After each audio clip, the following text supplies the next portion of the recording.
संगत जी प्यार से कहिए धन निरंकार जी। साथ संगत जी एक सुंदर साखी, एक शांति थी, शांति की बेटी कविता।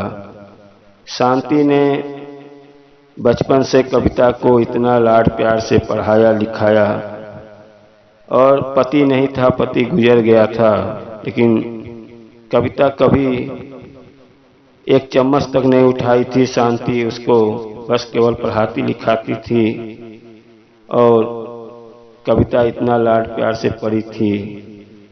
और उसका शादी करने के लिए शांति को चिंता आने लगा। कविता मेरी लड़की इतनी पढ़ी लिखी है, संस्कारी है, और इसका शादी मैं कहीं कर दूं। उसकी दूर दूर की सहेली शोभा मिलने के लिए शांति के घर पे आई। आने के बाद कविता पसंद आ गई। बोली, शांति अपने कविता का शादी मेरे बेटा कौशल से करा दे। शांति बड़ा खुशी हुई कि चलो अपने रिलेशन में पहचान का सहेली है, उसका लड़का कौशल से मैं अपने बेटी का शादी कर देता हूँ। साथ संगत जी, अब तो शांति ने अपने कविता का कौशल से शादी कर दिया।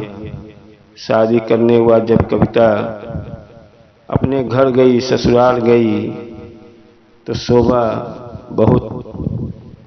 बहुत कंजूस थी। और साथ संगत जी जाने के बाद जो थोड़ा बहुत काम करती थी वो भी काम करना बंद कर दी।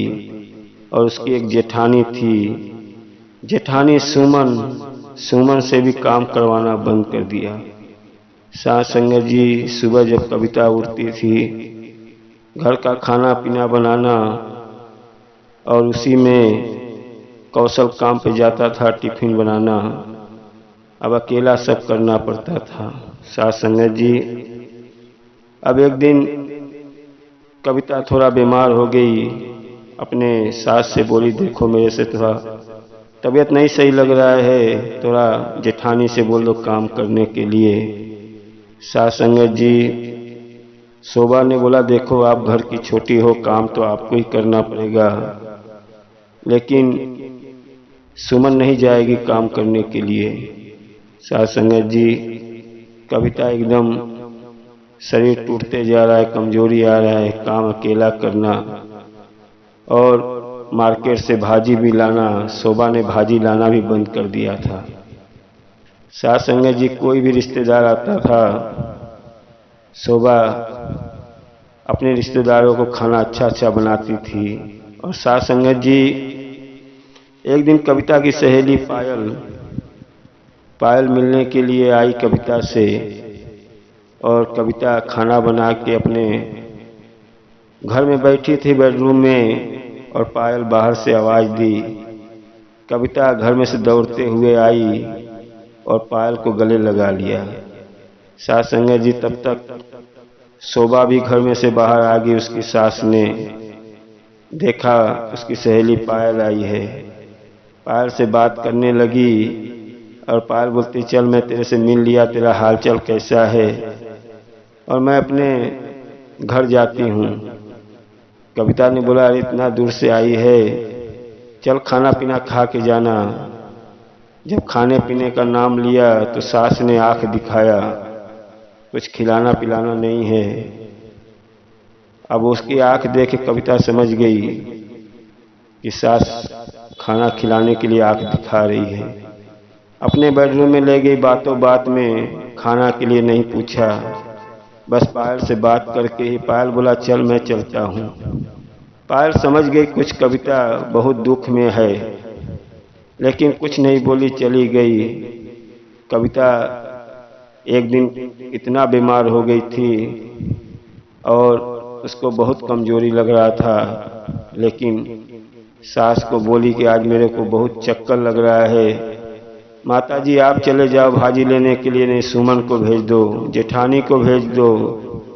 साथ संगत जी शोभा ने बोला, जाना तो आपको ही है, खाना आपको ही बनाना है। साथ संगत जी अब कविता भाजी मार्केट में लेने चली गई। जब भाजी ले रही है और उसी समय पायल उसकी सहेली से मुलाकात हो गया।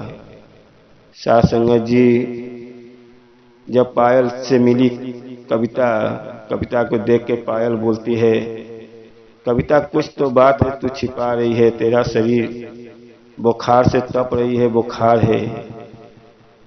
अब कविता लगी रोने, बोलती है मैंने इतना तेरे से बात छिपाया, तू मेरी सहेली होके मेरे ऊपर बहुत बड़ा दुख चल रहा है। जब से शादी करके आई हूँ घर का पूरा काम करना, खाने को टाइम नहीं मिलता है, कभी कभी खाना भी नहीं मिल पाता है। कविता बहुत रो रही है, बोली मेरी माँ मेरे से एक चम्मच तक नहीं उठाई थी, मैं केवल माँ के लाड प्यार में पली थी। माँ मेरे को बहुत कभी नहीं मुझे दुख मिला जो मुझे ससुराल में दुख मिल रहा है। सास अंग्रेजी पायल समझ गई कि कविता बहुत चिंता में है, लेकिन कविता ने बोला कभी किसी से मत बताना, तुम मेरे माँ से बताएगी, माँ मेरी बहुत दुख में पड़ जाएगी। सास संगत जी अब कविता बोल के चली आई और घर पे आने के बाद चक्कर आया, घर में गिर गई। सास संगत जी घर में गिर गई, सास ने उसको दवा मिल गया, डॉक्टर के पास दवा दिलाया और डॉक्टर ने बोला देखो इसको बहुत कमजोरी है, आप कुछ खिलाया पिलाया करो क्योंकि इसके शरीर में खून नहीं है। सास संगत जी कौशल भी काम से आ गया, डॉक्टर ने कौशल से भी बताया, कौशल बोला ठीक है मैं थोड़ा ध्यान दूंगा इनका, लेकिन कौशल माँ का पूरा बात मानता था, माँ जो बोलता था वही करता था। शोभा ने बोला कौशल जा तू काम पे, ठीक हो जाएगी, थोड़ा बड़ा कमजोरी आते रहता है। अब सास संगत जी पायल उससे नहीं रह जा रहा है कि इसका नहीं कुछ किया गया तो कविता का पूरा शरीर खराब हो जाएगा, और इसकी सास इतना खराब है ये बात उसके माँ को भी नहीं मालूम है। सास संगत जी पायल आई, आने के बाद उसकी माँ से मिली, शांति से मिली, शांति से बोलने लगी कि कविता का क्या हाल चाल है, कविता कैसी है ससुराल में। शांति हंसते हुए बोली मैंने अपने सहेली शोभा के यहाँ उसका शादी किया हूँ, एक चम्मच तक नहीं उठाती है, फोन में हमेशा बात करती है।